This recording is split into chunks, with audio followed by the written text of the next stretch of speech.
Hola a todos, vamos a hablar de las mezclas ternarias y las curvas residuales. Yo soy José Tito Zunta y mis compañeros son Jorge Macas y Marcela Mucio. En introducción tenemos que las mezclas ternarias pueden formar mezclas homogéneas o heterogéneas dependiendo del número de fases líquidas que hay en la mezcla. Y también tenemos que las curvas residuales tienen tres puntos principales. El punto de origen, que es el nodo inestable, la silla que al tener un comportamiento de asíntota le da la forma a la curva residual y el nodo estable que es el punto final de la curva residual.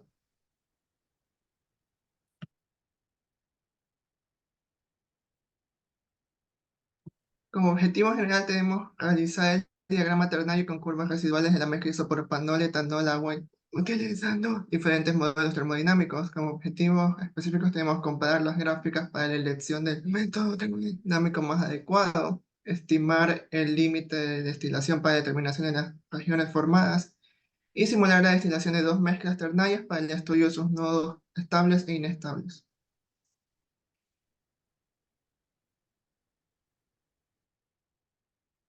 Bueno, parte de la metodología a emplear consiste en cuatro puntos. Primero tenemos la selección del modelo termodinámico, luego la elaboración del diagrama ternario y sus curvas residuales, luego la simulación del caso base y luego la misma simulación pero con un aumento de temperatura.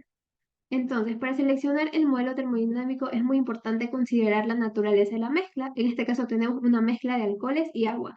Estas de aquí están a una presión de 1 atmósfera y una temperatura de 25 grados centígrados. Tenemos aquí dos mezclas con estos componentes, pero con diferente proporción. Por eso es que la temperatura de destilación para ambos casos va a ser un poco distinta.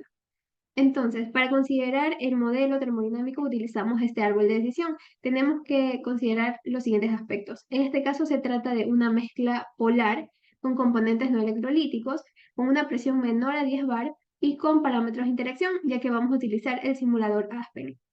Considerando la operación unitaria de destilación, pues tenemos un equilibrio líquido-vapor, así que los modelos más aptos para esta mezcla sería Wilson, NRTL y Uniquac.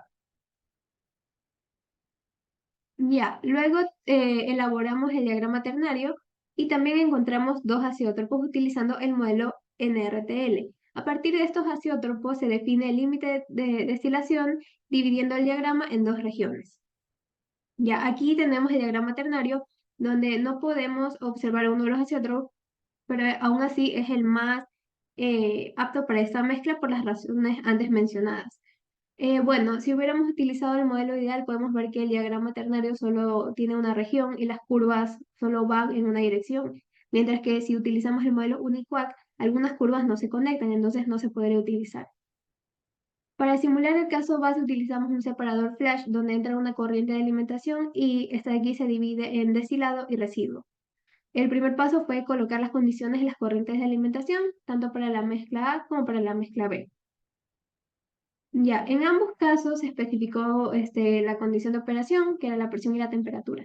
Entonces, en la mezcla tuvimos los siguientes resultados, que la alimentación era igual al residuo y en la mezcla B tenían valores un poco diferentes, pero aún así muy cercanos. Es así como nosotros ubicamos estos puntos dentro del diagrama ternario. Luego lo que realizamos es básicamente la misma simulación, pero realizamos un aumento de temperatura y aquí obtuvimos otros resultados. Por ejemplo, en la mezcla A ya tenemos una corriente de destilado con una composición definida y en la mezcla B también. Entonces luego ubicamos estos puntos dentro del diagrama y vamos a ver cómo la diferencia. Siguiendo la exposición de mi compañera, podemos notar en el gráfico obtenido con el aumento de temperatura de las curvas residuales una variación en la composición del residuo entre las mezclas A y B, la cual está determinada por la composición de la mezcla y las proporciones de cada componente. En la mezcla A, conforme aumenta la temperatura, las curvas residuales parecen dirigirse hacia su punto de equilibrio estable o no estable, que es el isopropanol. Es decir, las curvas van orientadas hacia la derecha.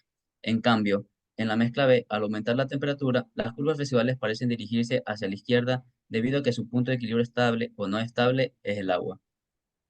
Esto se debe a que en ambos casos, al aumentar la temperatura, uno de los componentes se evapora primero, dejando un residuo que consiste en una mezcla binaria del otro componente con el isopropanol o el agua, respectivamente.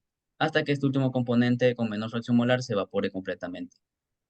También podemos observar que en ambos casos el nodo inestable sería el azeótropo binario de etanol-agua, que tiene una temperatura aproximada de 78 grados Celsius y una fracción molar de 0,90 de etanol y 0,10 de agua, debido a que las curvas residuales parten desde este azeótropo binario hacia el vértice del isopropanol y en la mezcla B hacia el vértice del agua. Ambas mezclas comparten el azeótropo binario de isopropanol-agua o mosilla, la cual tiene una composición de 0,67 fracción molar de isopropanol y 0,33 fracción molar de agua. Muchas gracias.